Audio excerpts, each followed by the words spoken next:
You walk into a grocery store with a $100 bill. A few years ago, that cart felt full. Today, it feels lighter than expected. Same store, same brands, same habits, but fewer items, smaller packages, higher total. No emergency announcement, no breaking news warning. Prices didn't explode in one day. They crept up quietly. Your rent didn't double overnight. Your insurance didn't triple in a month. Your food bill didn't jump all at once. Costs rose slowly, like water filling a basement, gradual enough that you kept walking down the stairs. And now you're standing there wondering how everything got more expensive without a clear turning point. That's how modern cost of living pressure works. It rarely arrives with drama. It arrives with drift. If prices doubled in a single year, behavior would change instantly. People would cut spending, change brands, reset budgets. But that's not what usually happens. Prices rise a few percent, then a few more. Package sizes shrink slightly, fees appear, discounts disappear. People don't panic. They adapt. They switch products, delay upgrades, use credit, assume it's temporary. Slow inflation wins through fatigue, not shock. Here's the key idea. Your money didn't shrink, but its buying power did. Think of money like a battery. The number printed on it stays the same, but the charge drains. You still have the same $20. It just buys less than it used to. People say prices are going up, but the deeper truth is that money is buying less value. Most people think inflation starts at the checkout counter. It doesn't. By the time prices rise in stores, the pressure has already moved through the system. It begins with credit conditions, interest rates, money creation, government deficits, energy costs, and supply limits. Costs move in layers. Energy rises, then transport, then manufacturing, then wholesale, then retail. By the time it reaches your receipt, it feels sudden, even though it traveled slowly. Think of the economy like a pressure system. Money is flow. Credit is pressure.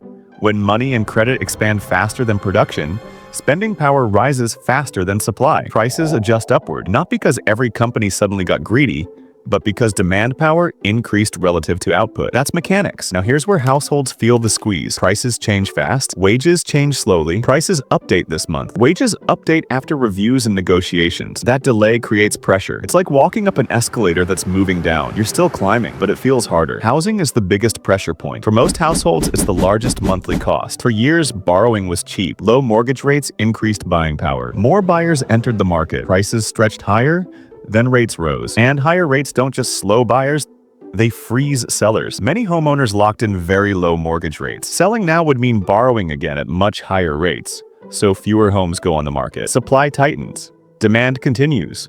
Prices stay elevated. When buying gets harder, renting gets crowded. More renters compete for limited units. Rents rise faster than incomes. Leases reset yearly. Salaries often don't. Housing becomes the heavy anchor in the monthly budget. Groceries are where inflation feels most real. People don't memorize economic data.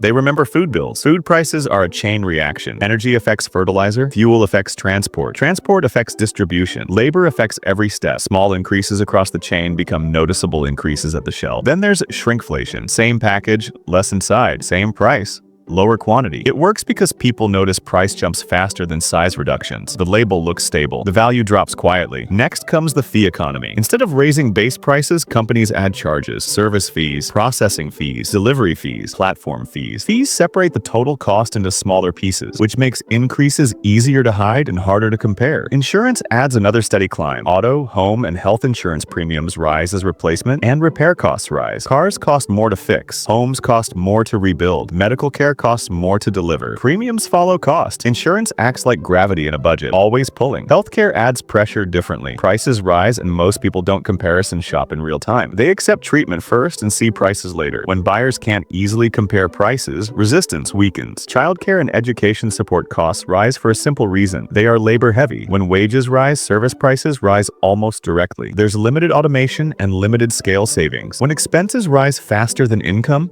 households bridge the gap with credit. Credit cards become the pressure valve. Spend now, handle it later. But when interest rates are high, that valve becomes expensive. Balances grow, interest compounds, minimum payments stretch. Debt shifts from tool to burden. This period felt strange because it didn't look like classic inflation. Classic inflation looks chaotic.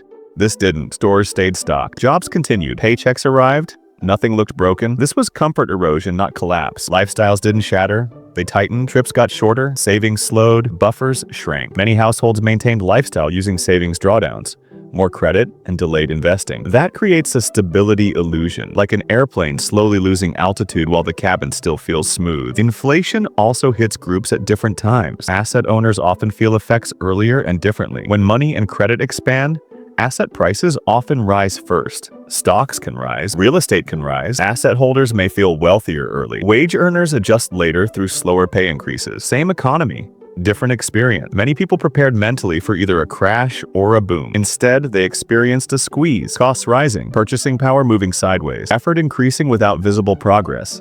That's psychologically exhausting. People say, my income went up, but I feel more broke. That can be true, because income is not the key measure. Purchasing power is. If your income rises 5% but living costs rise 8%, you lost ground. Pressure also reduces decision quality. When essentials cost more, mental bandwidth shrinks. People plan less long-term and react more short-term. Stress consumes attention, and attention is limited. The most useful response isn't panic. It's resilience. Strong households focus on what they can control. They track real spending, watch recurring charges, limit lifestyle creep, keep emergency reserves, understand the full cost of debt, compare total cost, not sticker price. They build flexibility instead of assuming stability. Measure progress the right way. Don't track salary alone, track financial breathing room. Ask not just whether income rose, but whether flexibility rose. Use a simple model. Money is like ice. Inflation is heat. When heat rises, ice melts. You don't panic, you move it somewhere colder faster. Financially, that means shifting toward more productive uses of money over time, improving financial knowledge, and choosing preparation over reaction. You don't need complex tricks.